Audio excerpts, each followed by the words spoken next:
The morning Rebecca Dalton buried her husband, she drove a sapling into the hard Texas earth with her bare hands, and nobody who watched her do it dared say a single word. It was the spring of 1878, and the town of Caldwell, Kansas, sitting right on the border of Indian Territory like a man with one foot over a cliff, was the kind of place where grief moved fast and expectation moved faster. People buried their dead, sold their tears to the wind, and got back to the business of surviving before the sun had finished setting. That was the unspoken law of the frontier, and most everyone obeyed it. Rebecca Dalton did not. She stood at the edge of her property on that bright, brutal April morning, still wearing the black dress she had put on to say goodbye to Thomas Dalton, her husband of 6 years, and she pressed the roots of a young cottonwood tree into the soil with a quiet and terrible intention that made the 3 women who had come to offer condolences step back without knowing why. Her hands were bleeding from digging in the rocky ground. She did not appear to notice. Her dark hair had come loose from its pins and was blowing across her face in the prairie wind, and her brown eyes were dry and fixed on something none of the watching women could see. Thomas had died of fever. Fast and senseless and ordinary the way so many deaths came on the frontier. He had been 31 years old. Rebecca was 27. They had no children. They had a cattle operation that was barely holding 40 acres of dry land, a 2-room house that Thomas had built with his own hands the year before they married. And now Rebecca had a cottonwood tree she had put in the ground because she could not think of a single other thing to do with the rage and the sorrow that was threatening to crack her open like a dry riverbed. She did not explain the tree to anyone. Not to the women who came to help her lay out Thomas's body, not to the minister who read the words over his grave, not to Thomas's older brother Eli, who rode out from Wichita 3 days later, with a look on his face that Rebecca recognized immediately as the particular expression of a man who had already decided what he thought should be done. Eli Dalton had a plan for the property, and a plan for Rebecca, and he laid both out over coffee at her kitchen table with the blunt confidence of a man who had never once in his life been told no by a woman. Rebecca listened to all of it with her hands folded in her lap and her eyes on the window where she could see the young cottonwood she had planted, its pale green leaves trembling in the Kansas wind. When Eli was finished, she said, "I appreciate you coming, Eli. You can sleep in the barn tonight and I will have breakfast ready before you leave in the morning." He stared at her. "Rebecca, did you hear a word I said?" "I heard every word," she said. "Coffee." He left the next day without the land, and without the satisfaction of having solved anything, and Rebecca was alone. Truly alone in the particular way that the frontier had of making people alone, not merely without company, but exposed, like a single fence post in an open field with nothing to lean against and no protection from any direction. She worked the cattle with the help of her neighbor Hector Munoz, a soft-spoken Mexican man of 45 who had worked for Thomas and who continued to show up at first light without being asked, because that was who Hector Munoz was. She repaired the fences herself. She drove the wagon into Caldwell twice a month for supplies and endured the looks and the whispered conversations that followed her down the main street, because a young widow alone on 40 acres was something people in a frontier town could not help but have opinions about. She did not invite those opinions in. She did not share her grief with anyone. She got up before dawn, she worked until dark, and every evening she stood at the window for a few minutes and looked at the cottonwood tree, which was growing with a stubbornness that Rebecca privately found encouraging.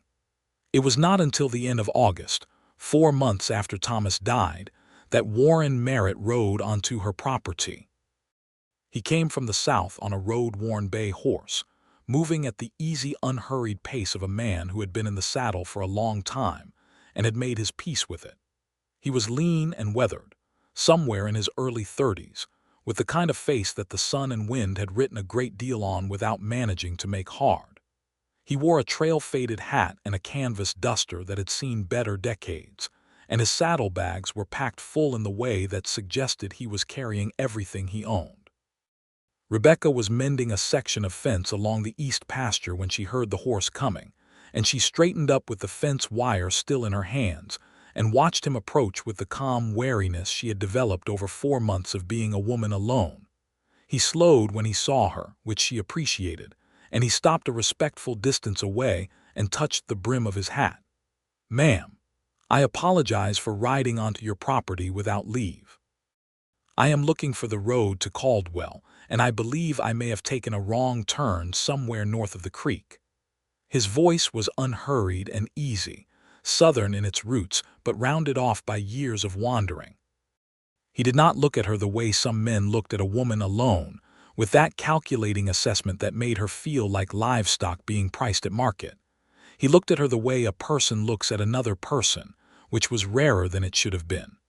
"You did," she said. "You want to go back to the fork and take the left branch. This road curves north and will take you out to open grassland before it eventually finds Caldwell, but it is the long way around." "Obliged," he said, but he did not immediately turn his horse. His gaze had drifted past her to the young cottonwood standing at the edge of the property near the house, and something in his expression shifted a quiet, genuine curiosity. "That is a fine tree," he said. "Cottonwood. Been there long?" The question was simple. He asked it the way a person asks about something they have actually noticed, not as a way to extend a conversation or impose himself. And yet something about it moved through Rebecca like a current through still water, because in 4 months, not one single person who had come to her property had remarked on the tree at all. They had looked at the house, at the cattle, at the state of the fences, at her, and they had formed their opinions and offered their unsolicited wisdom. Not one of them had looked at the tree. "No," she said before she had made any decision to answer. "I planted it in April." He nodded slowly, looking at it. "April is a good time for a cottonwood. They like the spring rains." He paused, and then he looked back at her with the same easy directness. "What made you plant it there?" "It is a good spot, right on the edge of the yard. Will give good shade to the porch in about 10 years. Rebecca opened her mouth. She meant to say something brief and closing. She meant to end the conversation the way she ended every conversation about herself, with a short door that left no room for anyone to put their foot in. But what came out instead was the truth, and it came out because he had asked about the tree as though the tree mattered, as though she mattered, and she had not been asked a question like that in so long that her defenses simply did not reach it in time. "I planted it the day my husband died," she said. "I needed to put something living in the ground." The words fell into the air between them, and Rebecca felt the blood rise in her face, because she had not told anyone that. Not Hector, not the minister, not the women who came to help, not Eli Dalton with his plans and his coffee. She had told no one, and now she had told a stranger on a road-worn bay horse who had ridden onto her property by mistake and asked about a tree. Warren Merritt looked at her for a moment with an expression she could not entirely read, not pity, not the uncomfortable flinching she expected from people when death came up, but something closer to recognition.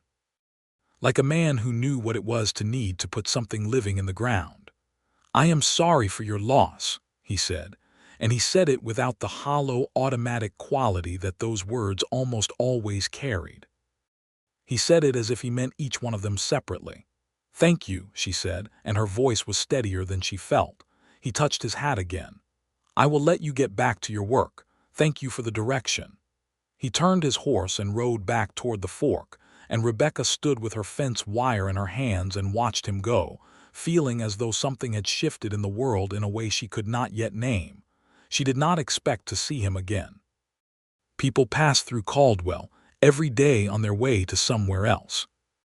The town sat at the end of the Kisham Trail, and it had been a cattle shipping hub for years, which meant cowboys and drovers and cattle buyers moved through it constantly like water through a channel. He would go on to wherever he was going, and she would go on to her fences and her cattle and her evenings at the window. But 3 days later, Hector Munoz arrived at dawn looking troubled, and behind him, riding that same bay horse, was Warren Merritt. He came to ask about work, Hector said simply, as though this explained everything, which in Hector's economy of words it did. Rebecca looked at Warren Merritt, who had dismounted and was standing with his hat in his hands with the patient look of a man who was prepared to be told no and had already decided that was all right. "We don't have a great deal of work," she said. "Certainly not enough to pay a full wage." "I am not asking for a full wage," he said. "I saw the state of your east fence line, and there are 2 sections of your north fence that are ready to come down. You have cattle in the south pasture that are going to find those weak spots before winter comes, and if they get onto the open range, you will spend a week rounding them up. I am good with fence and I am good with cattle. I will work for room and board and a fair day's wage when you have it." It was a practical proposal delivered practically. Rebecca studied him. She had learned in the months since Thomas died to read men quickly, to assess what they wanted and whether it matched what they said. It was a skill born of necessity, and she trusted it. What she read in Warren Merritt was a man who needed work and was being honest about it. No more than that. No calculations behind the eyes. No assessment of her circumstances that went beyond what he had just said. "There is a bunkhouse," she said. "It is small. Hector uses it." "I have slept in smaller," he said. She looked at Hector, who gave the smallest nod, which from Hector was an enthusiastic endorsement. $3 a week and board," she said. "When the fences are done and the cattle are sorted for the fall, we will see what else needs doing." "That is fair," he said, and put his hat back on. He started that same morning on the east fence, and by evening he had repaired 2 full sections with the efficient, unhurried competence of a man who had done this kind of work for most of his life. He did not talk much while he worked. He asked clear questions when he needed to, where she kept the wire, where the posts were, whether she wanted the line taken a different direction at the corner, and otherwise he simply worked. Hector, who was a man of similar temperament, seemed to find this immediately comfortable. Rebecca found herself watching from the window more often than she intended. She told herself it was practical. She was responsible for the property and the decisions made on it. It was reasonable to keep an eye on a man she had hired 3 days after meeting him. But the truth, which she was not yet ready to examine directly, was that Warren Merritt was interesting to watch, not in any dramatic way. He did not perform his work. He simply did it, moving along the fence line with a steady economy of motion, and occasionally he would stop and look out across the pasture with an expression of quiet attention that made Rebecca wonder what he was thinking about. At dinner the first evening, she fed Hector and now, it appeared, would feed Warren too, since that was what board meant. He was polite and quiet and ate with appreciation, but without excess. Hector talked more than he usually did, which was not saying much but was noticeable, and Rebecca realized after a while that Warren had asked Hector about his family, and Hector was telling him about his wife Maria, who had died 8 years ago, and his 3 grown children in New Mexico, and Warren was listening with the same quality of attention he brought to fence lines and pastures. "Do you have family?" Rebecca asked, because it seemed impolite not to ask after Hector had shared so much. Warren was quiet for a moment. "Not anymore," he said. "My parents passed when I was young. I had a brother, but we lost him in the war." "Which side?" she asked, because it was 1878 and the question was still relevant. "Confederate," he said, watching her. "I was 15 when he enlisted. I was too young to follow him. By the time I was old enough, the war was over and he was not." He said it without bitterness, but also without any effort to soften it into something easier to hear. "I am sorry," she said. "So am I," he said, and that was all. He did not ask her about Thomas that night, and she did not offer. The conversation moved to other things. The state of the cattle market, the railroad politics that were beginning to affect Caldwell's position as a shipping hub, a rattlesnake Hector had found in the south pasture that morning. Ordinary frontier talk. But something had been established in that brief exchange of losses that Rebecca would not have been able to articulate clearly, only felt as a slight but definite easing. The days settled into a rhythm. Warren worked the fences, and when the fences were done, he worked the cattle with Hector, sorting the herd, identifying the animals that were ready for market and those that needed another season. He was good with cattle, not just technically competent but instinctively so, with the ease of a man who had spent years reading animals. He and Hector developed a wordless working partnership that Rebecca found both efficient and, in some quiet way she was still not examining closely, affecting. She began to look forward to dinner. She had not looked forward to anything in 4 months. She had done what needed doing. She had survived from one day to the next with a determination that she knew looked like strength from the outside and felt like something harder and less noble from the inside, and she had not looked forward to any of it. But she began to plan the meals with a care she had not bothered with since Thomas was alive, and she began to notice when the light in the evening was particularly good, and she began to find herself in the middle of a fence repair or a decision about the south pasture, thinking about something Warren had said at dinner the night before. It was unsettling. She did not enjoy being unsettled.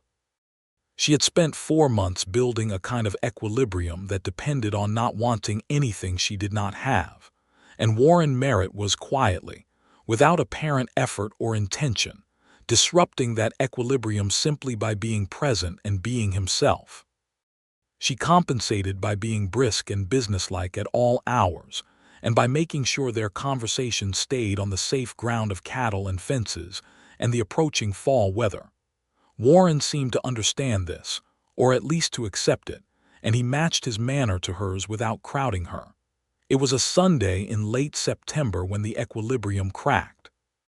Rebecca had gone out to the cottonwood tree in the evening with a bucket of water, which she sometimes did in dry spells, because the tree had survived the summer but the August heat had been fierce and she worried about it. She was crouched down, pouring the water carefully at the base, when she became aware that someone was nearby and looked up to find Warren standing a few feet away, watching her with the same quiet attention he brought to everything. "I did not mean to startle you," he said. "You didn't," she said, which was mostly true. "I water it when it hasn't rained." He came closer and crouched down beside her, looking at the tree. Up close, she was aware of the warmth of him, the familiar smell of leather and dust and work that was simply the smell of a person who lived outdoors. She was aware, too, of his hands resting on his knees, capable, weathered hands with a scar along the knuckles of the right one that she had noticed before and not asked about. "It's doing well," he said. "It's put on good growth since April, stronger roots than you'd expect in this soil." "I talk to it sometimes," she said, and then felt her face go warm because she had not planned to say that. He did not laugh. He looked at the tree. "What do you tell it?" The question was so simply, genuinely curious that something gave way in Rebecca's chest. She sat back on her heels and looked at the tree and said, "I tell it about Thomas, about what he was like, what he would have thought about things." She paused. "I know that sounds peculiar." "It doesn't," Warren said. "He would have liked this tree," she said, and her voice was quiet now and a little unsteady. "He was always talking about planting things. We never did when he was alive. There was always something more urgent to do. Fences, cattle, the house. But he talked about an orchard someday.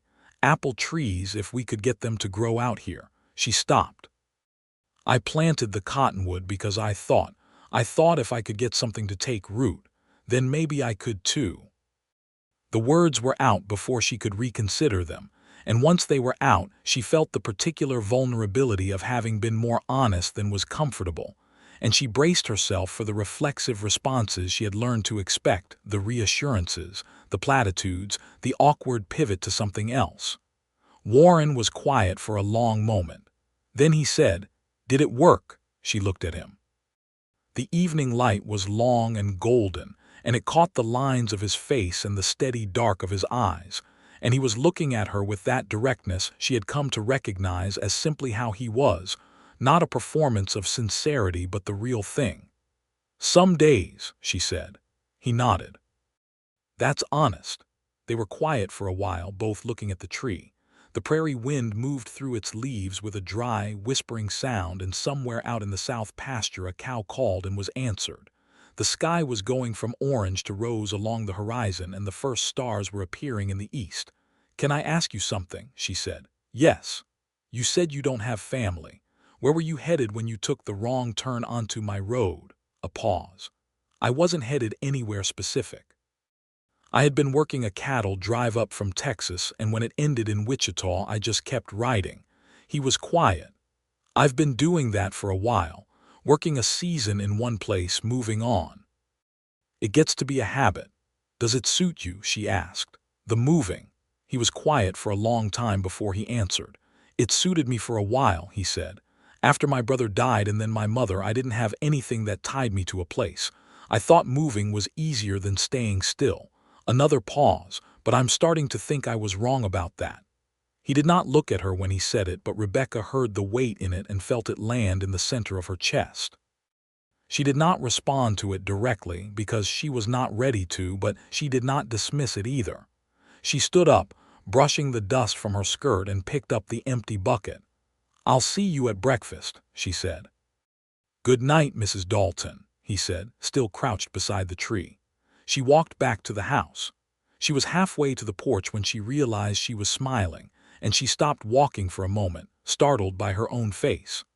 October came in on the back of a hard north wind, and with it came the fall cattle work, the drive into Caldwell to sell the market animals, the decisions about the breeding stock, the preparations that had to be made before winter set in on the prairie.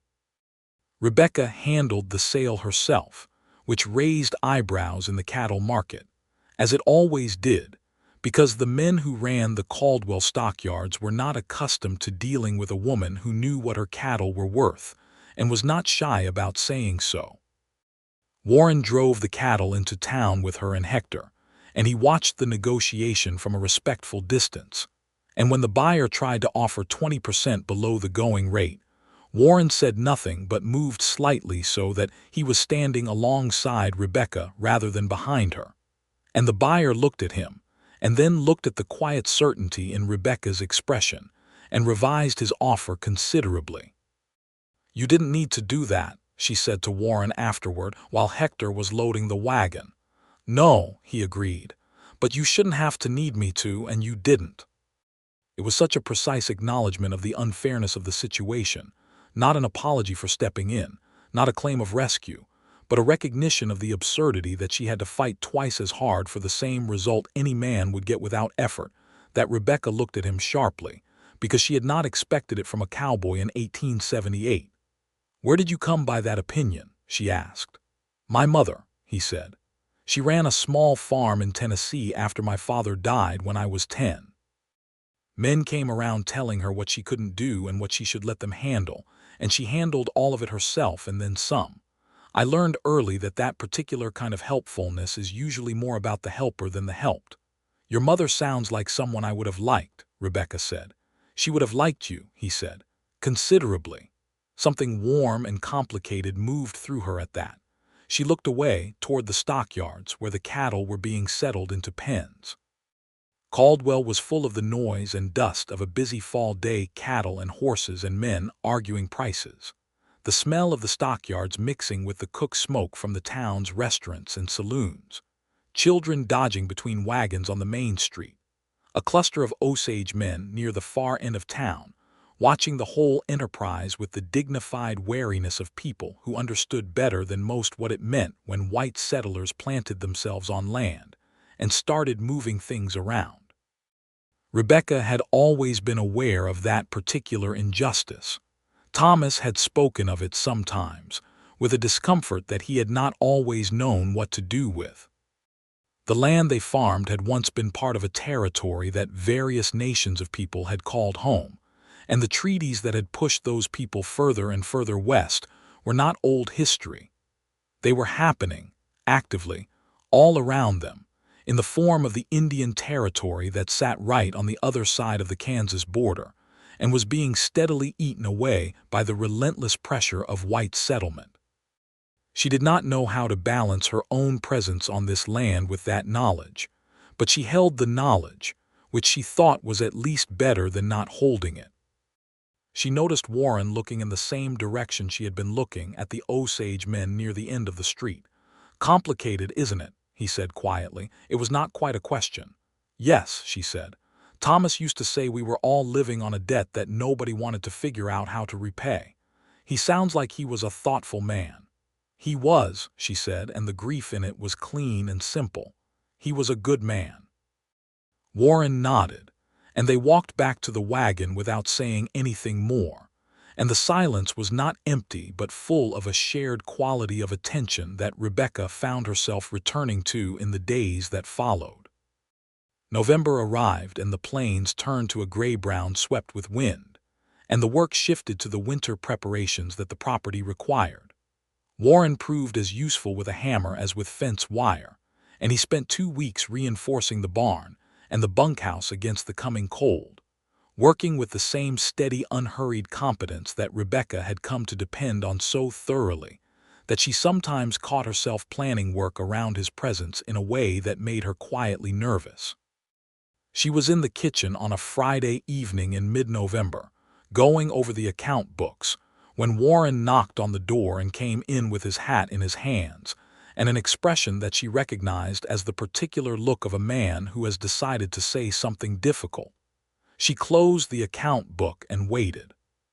He sat down across from her at the kitchen table, the same table where Eli Dalton had laid out his plans 7 months ago, the same table where she had eaten 100 dinners alone and a few dozen with Hector and now with Warren, the same table that was, she supposed, the center of this life she was building out of the pieces of the one she had lost. "I want to tell you something," he said, "and I want to tell it straight." "All right," she said. "I was planning to move on at the end of the fall work," he said. "That was my habit, like I told you. Finish a season and ride on." He looked at his hands, then back at her. "I don't want to do that." Rebecca was very still. "I know this is not the right time," he said. "I know you are still carrying a great deal. I know Thomas has only been gone 7 months, and that is nothing in the arithmetic of grief." He met her eyes with the directness that was simply how he was. "But I am 32 years old, and I have been running from staying still for a long time, and I have been on this property for 3 months, and it is the first place I have been in a very long time where I have felt like I was somewhere instead of just passing through." He stopped. Rebecca said nothing, because she did not trust herself to say anything, because everything in her chest was rearranging itself around the truth of what he was saying. "I am not asking anything of you," he said. "I am not asking you to feel anything that you don't feel or to be ready for anything that you aren't ready for. I am only asking if I can stay, as I am, in the work I have been doing, and let things be what they are." Rebecca looked at the account book closed on the table between them.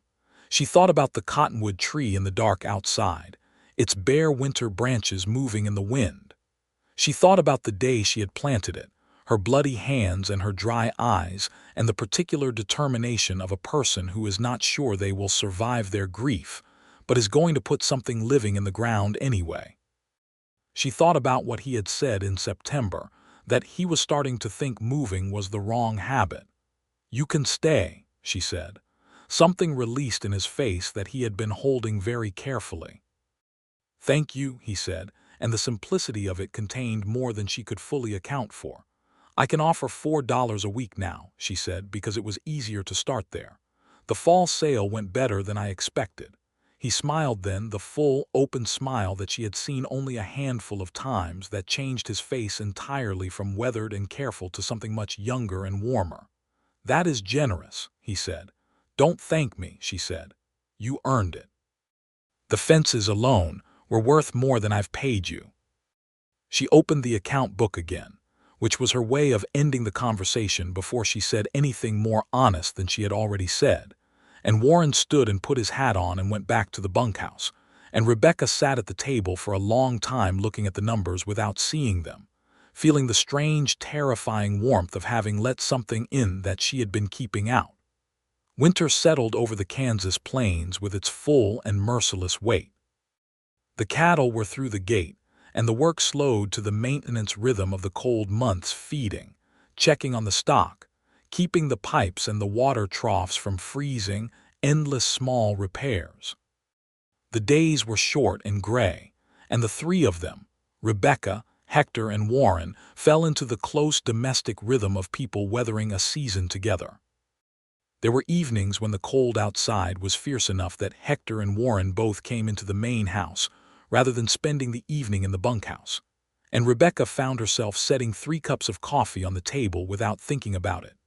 And the fireplace threw its light over all 3 of them, while Hector played his old guitar with the careful affection of a man maintaining a relationship with something precious. And Warren sometimes read aloud from the few books Rebecca owned, a battered Bible, a collection of Shakespeare's plays that had been Thomas's, a well-worn almanac, and a novel by Dickens that had arrived via a mail catalog and been read 4 times already. He read well. His voice was low and easy, and he understood the sentences, pausing in the right places, and Rebecca listened from her chair by the fire with her mending in her hands and told herself she was attending to both things equally, which was not true. On the 1st of December there was a blizzard. It came in the night with the speed and violence that only the Central Plains could produce, and by morning the world outside was white in every direction, and the wind was a physical force that pushed against the walls of the house with a sustained low roar. Hector, who had seen 20 Kansas winters, had moved his things into the main house the evening before, anticipating exactly this, and so they were all 3 together when the storm hit. They spent 3 days in the house while the blizzard passed, and then the temperature dropped to something brutal, and those 3 days had the quality of a separate time, insulated from ordinary life. Rebecca cooked. Hector played guitar and told stories about New Mexico with a slow, warm nostalgia that filled the room. Warren fixed a chair that had been unstable since summer and taught himself to braid leather from a length of old harness. And they talked and were quiet and talked again, with the ease of people who have spent enough time in proximity to have passed through the early distances. On the second evening of the blizzard, the conversation turned to the future of the property, and Rebecca found herself talking about it with a clarity she had not had before. The apple trees Thomas had wanted, the need for a second well, the idea of expanding the herd by another 20 head if the spring finances allowed. She talked about it as a real future, as plans rather than survival, and she was halfway through a thought about the second well when she noticed that both Hector and Warren were watching her with the same expression, which was the expression of people watching someone come back to life. She stopped talking. "What?" she said. "Nothing," Hector said with a small smile behind his coffee cup. "Continue," Warren said. "The well, I think you're right about the location." She looked at him. He was looking at her with that direct, warm attention that she had stopped trying to fully deflect, and she felt her face do something she was not in control of. She looked back at her coffee. "The well," she said, and continued talking about the second well, and if her voice was slightly unsteady for the next few minutes, neither of them said a word about it. Christmas came quietly. Hector rode south to spend the holiday with a family he knew in the area, and Rebecca and Warren were alone on the property for the first time. She made a simple Christmas dinner: roasted chicken, cornbread, a dried apple pie that took most of the morning to prepare. Warren brought in extra firewood without being asked, and placed on the table a small wrapped package that he handed her with the brief directness of a man who is not comfortable with ceremony. Inside was a leather-bound journal, new and good quality, with her initials tooled carefully into the cover. She looked up at him. He was standing by the fireplace with his arms crossed and his hat in his hand, watching her with the careful expression of a man who is aware he may have misjudged something. "I made it," he said. "The cover. I bought the journal in Caldwell when Hector and I went for supplies last month." She ran her fingers over the initials R.D. in clean, precise letters that he had put there with the same care he brought to everything. "It's beautiful," she said. "I thought you might want to write things down, the plans or other things." He was not exactly fumbling, but there was something in his manner that was the closest she had ever seen him come to uncertainty, and she found it unexpectedly affecting. "Other things," she repeated, looking at the journal. "You said you talked to the tree," he said. About Thomas, about things. I thought maybe there were things you wanted to preserve." He stopped. "Forgive me, it may have been presumptuous." She shook her head. "It's the most thoughtful gift anyone has given me in a very long time," she said, and the steadiness of her voice cost her something. She had wrapped a gift for him too. She had ridden into Caldwell herself for it, which he did not know. A good pair of riding gloves, well made, lined with sheepskin. His old ones were past useful and he had said nothing about it. She handed them to him and watched his face go through a similar process to the one she had experienced with the journal's surprise first, and then something quieter and more serious. "Rebecca," he said. He had stopped calling her Mrs. Dalton sometime in October, and she had stopped noticing it as a shift, which was itself a kind of shift. "Your hands will freeze before spring comes," she said briskly. He turned the gloves over in his hands. Then he looked up at her, and the way he was looking at her was something she had been aware of for a while and had been carefully not naming. But in the firelight with the snow outside and the quiet of the holiday and the journal in her hands with her initials on it, she did not look away. "I would like to tell you something," he said. He had said that before, back in November, and she remembered the care with which he had said what he had to say, the way he had not asked anything of her. She watched him now with her pulse doing something undisciplined. "Tell me," she said. "I believe I am in love with you," he said. "I am not asking you to say anything back. I know the time is not right and I know there is a great deal in between, but you asked me in September if the moving suited me, and I told you I was starting to think I was wrong about that. What I did not say is that the reason I started to think that was you. The way you talked to that tree. The way you fought that cattle buyer in Caldwell without needing anyone's rescue. The way you are with this land and with Hector and with the plans you have. The way you have been honest with me when you did not have to be." He stopped. "I wanted you to know, that is all." Rebecca was quiet for a long moment. The fire crackled. The wind pushed at the walls outside with a sound like breath.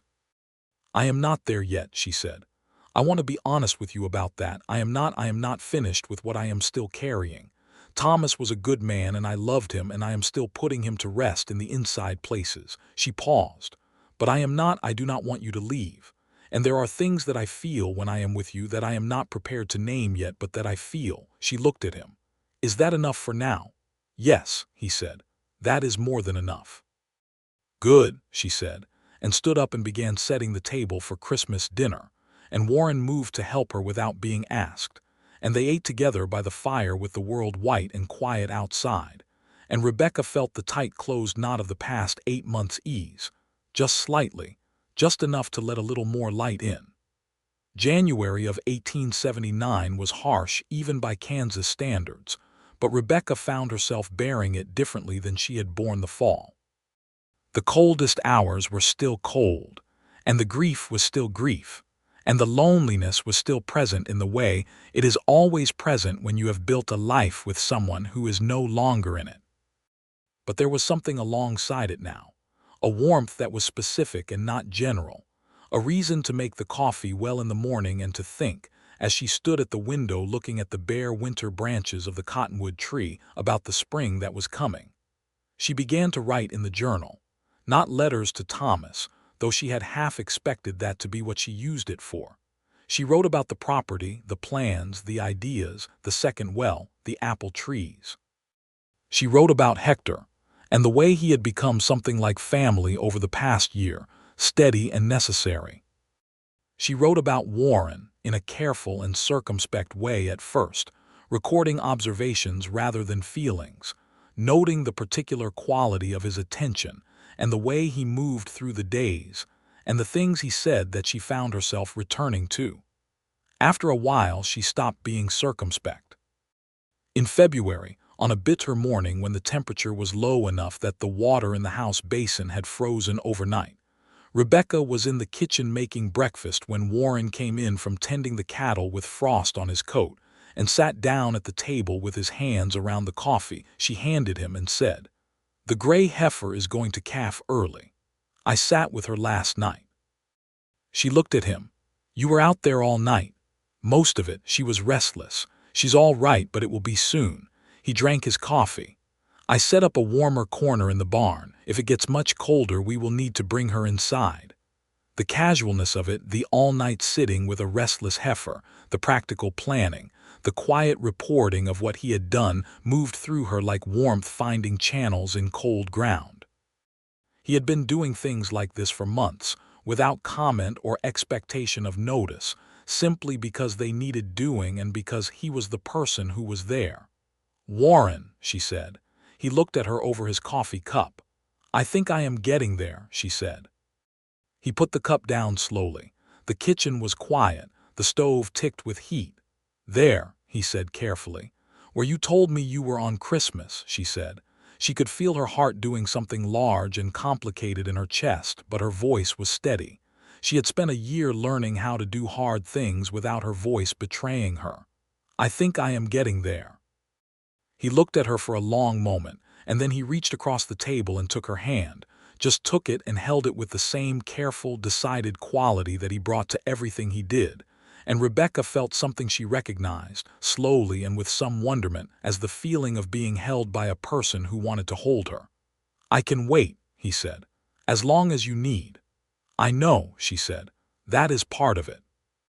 They stayed like that for a little while, at the kitchen table in the early February morning, with the frost outside and the coffee steaming and the sound of the cattle moving in the barn. And then Rebecca stood and finished making breakfast, and Warren went back out to check on the heifer, and Hector arrived from the bunkhouse brushing ice from his coat, and the ordinary morning continued. But something had crossed a line, quietly and without ceremony, and both of them knew it. The gray heifer calved on a Thursday in early March, and the calf was small but strong, and Warren spent the better part of 2 days making sure the pair were settled before he was satisfied. Rebecca came out to the barn on the second morning and found him sitting in the straw beside the heifer with the calf asleep against his leg, and the scene had such a quality of simple, peaceable rightness that she stood in the barn door for a moment just taking it in. "She's a good mother," he said without looking up. "Already steadied out." "I can see that," Rebecca said. She came into the barn and sat down in the straw a few feet away, which was not something she would have done 6 months ago, sat in the barn straw in her everyday dress for no particular reason other than to be near someone. She was aware of the change and she accepted it. "The calf is a bull," he said. "Good confirmation. That's a relief. One more sign the herd's going in the right direction." They sat in the quiet of the barn with the smell of hay and animals and the sound of the prairie wind outside and the morning light coming through the gaps in the boards in long pale lines and the little bull calf asleep against Warren's leg. "Tell me something," Rebecca said. "What? Tell me about before you were moving around, where you started." So he told her. He told her about the farm in Tennessee, the red clay soil and the river, and his father who had been a carpenter and a farmer, and a man of few words who had expressed everything he needed to express in the quality of what he built.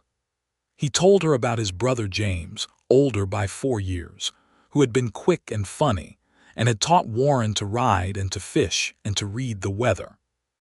He told her about his mother's grief after James did not come home from the war, a grief that she had absorbed into herself without burdening anyone else with it, and how she had died of a fever when Warren was 20, and how he had stood over her grave feeling that the last rope tethering him to one place had been cut, and how he had simply started riding. 15 years, he said. "I've been working cattle and fences and driving herds for 15 years. I'm good at it. I've been good at it. But there's a particular kind of emptiness that comes from being good at a thing that doesn't belong to you. This can belong to you," she said, and then heard herself say it and felt the weight of what she had offered. She meant the work, she told herself she meant the work, but she did not take it back. He looked at her. The calf shifted against his leg and the heifer made a low sound and the morning light moved through the barn boards. "Rebecca," he said, and the way he said her name was a whole conversation in itself. "I know what I said," she said. "I am not taking it back." He reached over and took her hand again, the way he had across the kitchen table in February, with that same deliberate gentleness. She looked at their hands together and then looked at him and thought, Thomas would have liked you. She thought it without pain, which surprised her, and understood that it was a form of completion, not replacement, which was not possible and not what was happening, but the particular solace of knowing that the man you loved would have approved of the man who came after him, that your life was not an insult to what it had been but a continuation of it. Spring came back to the Kansas plains with all its extravagant generosity, the grass going green almost overnight, the wildflowers arriving in the low ground, the sky turning a blue that had no business being that beautiful over such a flat and often brutal landscape. The cottonwood tree put out its new leaves with a vigor that pleased Rebecca deeply. She stood beside it one April morning, 1 year to the day since she had driven it into the ground with her bloody hands and her dry eyes, and she put her hand against its bark and said, out loud, "We made it, Thomas." She heard a step behind her and turned to find Warren standing at a respectful distance, giving her the space he always gave her with this particular relationship. "It's been a year," she said. He nodded. He came and stood beside her, not touching her, just present. "Do you know what is different about this April from last April?" she asked. "Tell me," he said. "I want things," she said. "Last April I did not want anything. I just put one foot in front of the other because the alternative was worse. Now I want things, the apple trees, the second well, Hector staying on as long as he is willing." She looked at Warren. "You." He looked at her, and the expression on his face was one she had never seen on him before, not the steady, careful attention, not the controlled warmth, but something more open and unguarded, something that she thought might be joy. "Rebecca," he said, and she understood that when he said her name like that it was because he did not have other words for what he was feeling, and she found that she did not need other words either. He kissed her then, standing beside the cottonwood tree, with 1 year's worth of leaves moving above them in the April wind. It was a gentle and deliberate kiss, and it tasted like everything she had been afraid to want, and she kissed him back with the full force of everything she had been holding in reserve, and the prairie stretched out around them in every direction, green and enormous and entirely indifferent to their happiness in the way that landscapes are, which meant it was also entirely accepting of it. They were married in June. The ceremony was small, because Rebecca did not want a spectacle and Warren would not have known what to do with one. Hector stood as witness, looking so moved and so determinedly stoic about being moved that Rebecca had to look away to keep herself steady. The minister read the words and they said the words and signed the paper, and when Warren put the plain gold band on Rebecca's finger, she looked at it for a moment and then looked up at him and said, quietly enough that only he could hear, "I mean all of it." "So do I," he said. The town of Caldwell had opinions, as it always did, and some of them were unkind. A widow remarrying barely a year after her husband's death struck certain people as unseemly, and they said so in the various ways that small towns say such things. Rebecca was aware of it and largely indifferent to it, which had always been her relationship with the town's opinions. She had found that the people whose good opinion mattered were not the people who trafficked in disapproval, and the people who trafficked in disapproval were not people whose opinion she had ever managed to care about. Hector gave her a gift of such unexpected loveliness that she pressed it to her chest for a moment, unable to speak. A small painted image of a cottonwood tree, done carefully on a piece of board, with the Dalton property's low hills in the background. She had not known he could paint. He shrugged it off with the quiet dignity of a man who does not need to be thanked for things he did, because he wanted to. She put it on the wall of the kitchen where she could see it every morning. The summer of 1879 was a working summer. Warren was no longer the hired man, he was, simply and fully, there. His name went onto the property papers beside Rebecca's, which she insisted on over his mild protests that it was not necessary. "It is necessary to me," she said, in the tone she used when a thing was decided, and he accepted it with a smile. They ordered the apple tree seedlings from a nursery in the east, 6 varieties that the catalog claimed were suited to the prairie climate, and they planted them in a careful row on the south side of the property in August. Rebecca planted each one with her hands in the soil, the way she had planted the cottonwood, but without the grief, with intention and with joy, which was its own kind of power. Warren planted beside her, and they did not talk much while they worked, because they had learned that working together was its own form of conversation. Hector made a decision in September that surprised them both and did not. He told them he was going back to New Mexico. His youngest daughter had written to ask him to come. She was expecting her first child, and Hector had been away from his family long enough. He said it simply, with the same calm he brought to everything, and Rebecca had to excuse herself for several minutes because the thought of Hector leaving was unexpectedly devastating. She came back from the necessary walk around the yard to find Warren and Hector sitting on the porch with coffee, not talking, just sitting, with the easy silence of men who have worked alongside each other long enough to not need to fill the quiet. She sat down too. After a while she said, "You'll write."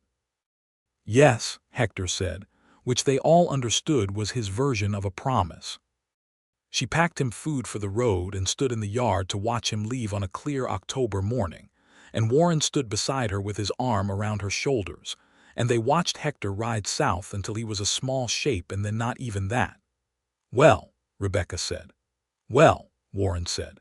She leaned into him, which she did not always do, and he held her, and she let herself feel the sorrow of Hector's leaving without trying to manage it into anything smaller.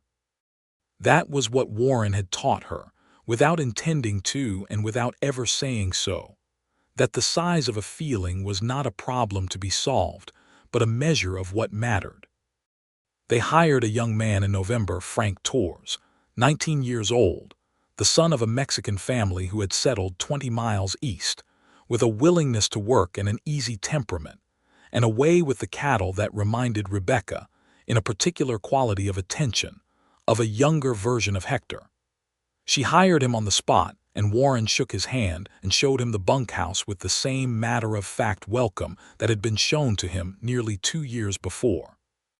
The winter of 1879 into 1880 was milder than the one before it, which felt like a reward for having survived the hard one. Rebecca was writing regularly in the journal Warren had made her, and the early careful entries about plans and observations had given way to something fuller, a real record of a real life, the things she wanted to remember, the things she was grateful for, the things that were difficult. She wrote about Thomas sometimes, about specific memories, the way he had laughed, the particular care with which he had built the house, the conversations they'd had about the future in the early years of their marriage. She wrote about the tree and what it had meant to plant it, and what it meant now to see it grow year by year into something substantial and permanent. She wrote about Warren. She wrote, "He says things plainly when other people dress them up in ceremony, and says nothing at all when other people feel the need to fill a silence. I did not know I had been waiting for plainness. I thought I wanted eloquence. But eloquence requires a distance between the speaker and the thing they're saying, and he does not keep that distance. He is always right there in whatever he is saying, present for all of it, and that is worth more than eloquence." In February of 1880, she told him she was expecting a child. She told him at the kitchen table in the morning, with the coffee between them and Frank out in the barn with the cattle. She told him plainly because she had learned that from him, and she watched his face move through something she had never seen before, a kind of pure, undiluted happiness that he did not know what to do with for a moment, that simply moved through him like weather. He stood up and came around the table and put his arms around her, and she put her face against his shoulder and breathed in the familiar smell of him, and they held on to each other in the quiet of the kitchen for a long time. "Are you well?" he said finally. "Very well," she said, "tired in the mornings, but very well. You'll tell me if you need anything to change, what you're carrying, how much." "I know what my body is capable of," she said into his shoulder. "I'll tell you."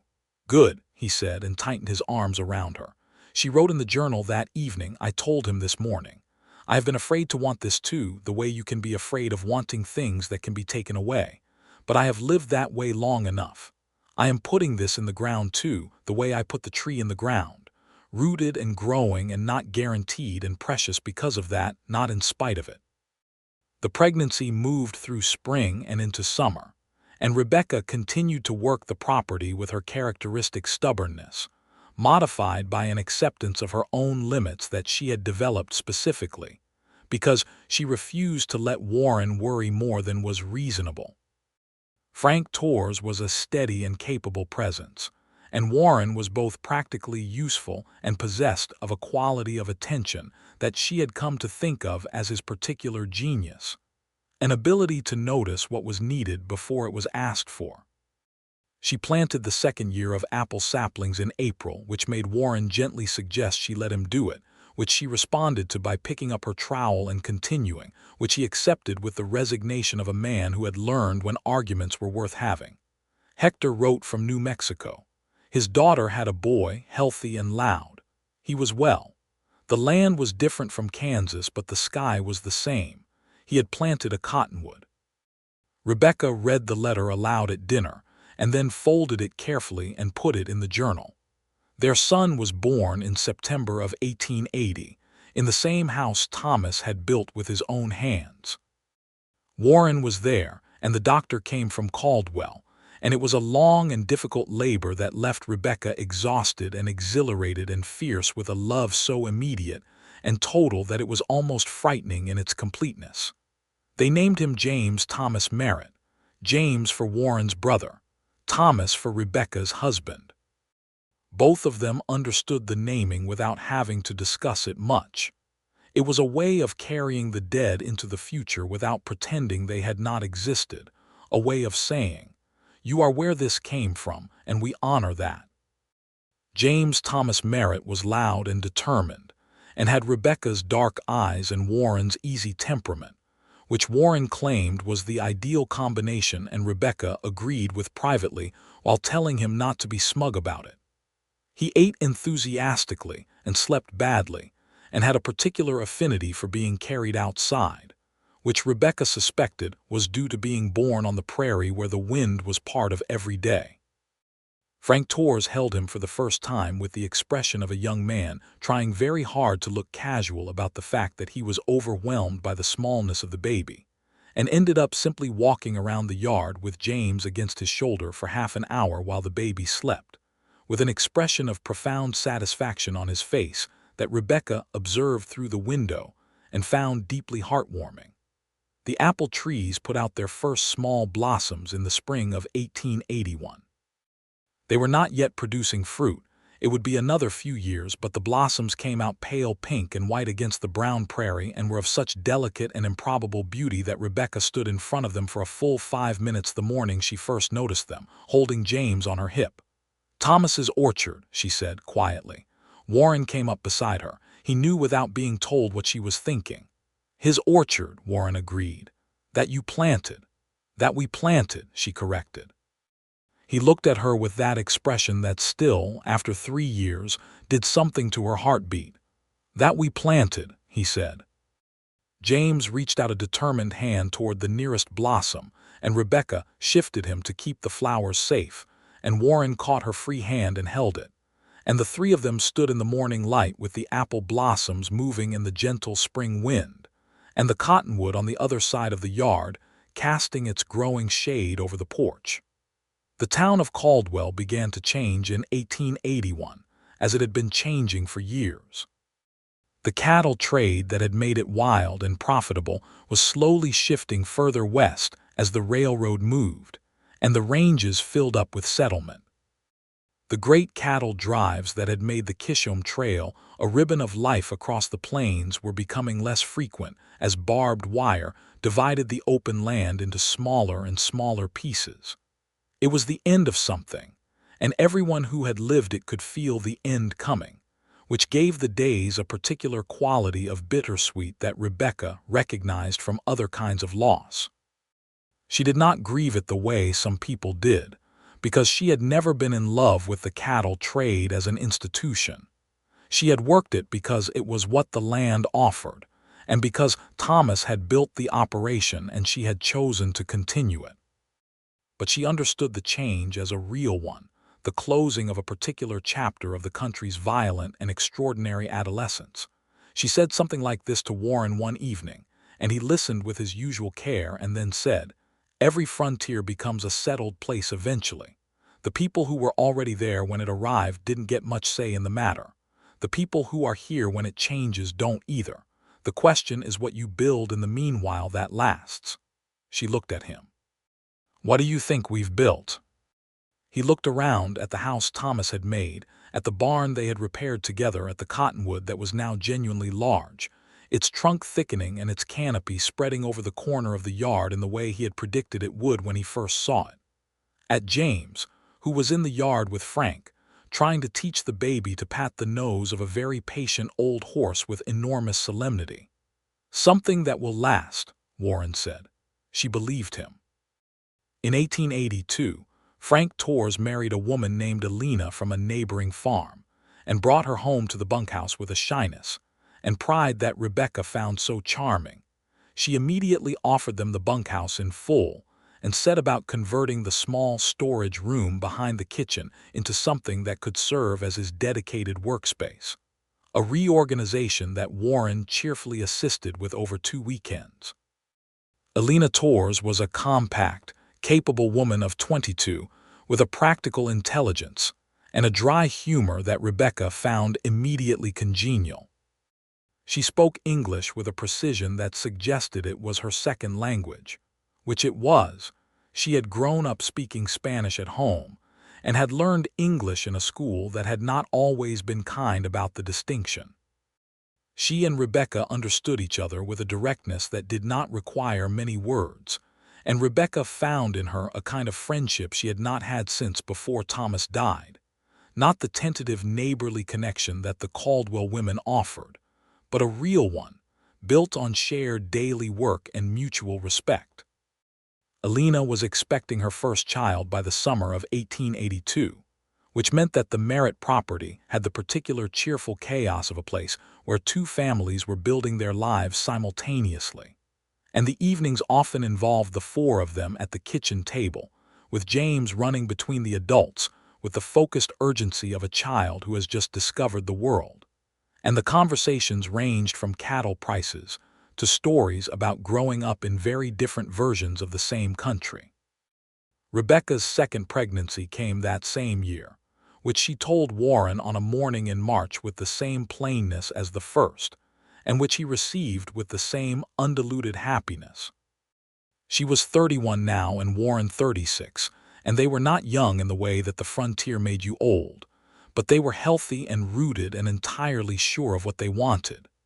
This labor was easier and shorter, and the child born in November of 1882 was a girl, Rebecca Ann Merritt, who arrived with her eyes open and an expression of calm assessment that Warren declared was exactly her mother's, which Rebecca did not dispute. They had 2 children, a growing orchard, a cottonwood tree large enough to shade the whole front of the house on a hot afternoon, a property that was genuinely thriving, neighbors who were becoming friends, and a marriage that had been built slowly and honestly out of 2 people's willingness to let something good be good. Hector came to visit in the spring of 1883, riding up from New Mexico with his daughter's family, a compact, lively group that included the grandson, who was now nearly 3 and already deeply interested in horses. He stood in the yard of the Merritt property and looked around at what it had become, and then he looked at Rebecca and Warren and said simply, "Good." It was the highest praise Hector had in his vocabulary, and they both knew it. The cottonwood tree was, by 1883, a genuinely impressive specimen, tall and full, its leaves filling the air with the particular whispering sound that cottonwoods make, its roots deep and settled. It was, objectively, the most prominent feature of the property, and visitors often commented on it. Rebecca always let them comment, and usually said only that she had planted it some years ago.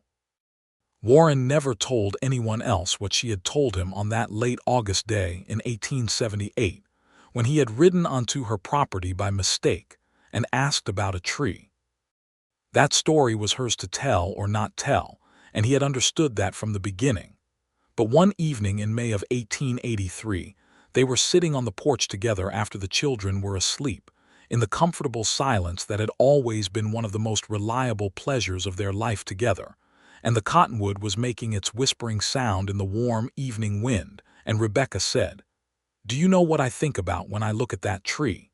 "Tell me," he said. "I think about the fact that you were the first person I told about it," she said. "Why I planted it, what it meant. I had not told anyone, not Eli, not the minister, not any of the women who came to help. And then you rode onto my property by accident and asked about a tree, and I told you." He was quiet for a moment. "Why did you?" She thought about it. "Because you asked about the tree," she said. "Not about me. Not about the property or the cattle or what I was going to do or whether I had plans. You asked about the tree as though it mattered, as though something I had done mattered instead of everything that had been done to me."